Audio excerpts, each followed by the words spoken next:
მოგესალმებით, მე მედია ვარ, გადაცემა პოზიტივის წამყვანი და დღევანდელი სიუჟეტი მზადდება სწორედ პოზიტივისთვის. გამოვედი მე ჩვენი ქალაქის ქუჩებში, რათა ვნახოთ თუ რამდენად მოდურად ჩაცმული ხალხი დადის ჩვენს ქალაქში და რამდენად მისდევენ მოდურ ტენდენციებს ჩვენი თანამოქალაქეები. ვნახოთ.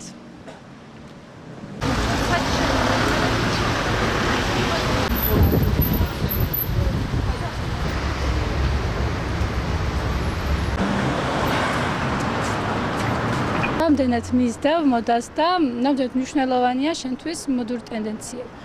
ზოგადად მოდას ვთვლი რომ მივდევ, ასე თუ ისე, მაგრამ მნიშვნელოვანი იმდენად არ არის რა არის მოდაში. ჩემი აზრით მთავარია რა უხდება ადამიანს და რა არის მოდაში. რომელ ბრენდს ანიჭებ უპირატესობას საქართველოში?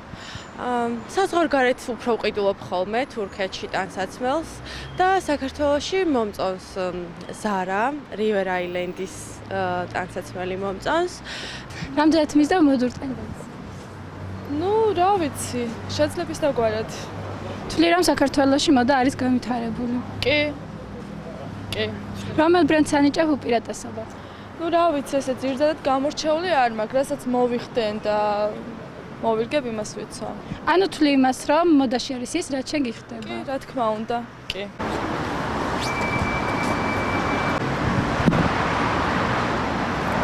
მოკლედ არც ის რთული იყო ჩვენ თანამოქალაქეებთან საუბარი მოდის შესახებ და მაინტერესებს ახლა მამრობითი სქესის წარმომადგენლები რამდენად მისდევენ ჩვენს ქალაქში მოდას და იმედია გავესაუბრებით რამოდენიმე ადამიანს.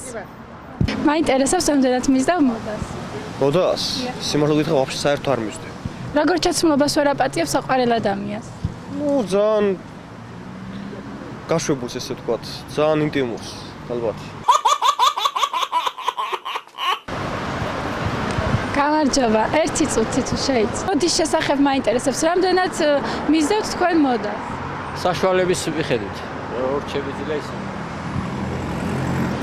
მოკლედ გოგონებთან შედარებით ვაჟებთან უფრო მეტად გამიჭირდა მოდის შესახებ საუბარი. დღევანდელი დღე ასე დასრულდა, ჩვენ ახლა გადავინაცვლებთ სტუდიაში.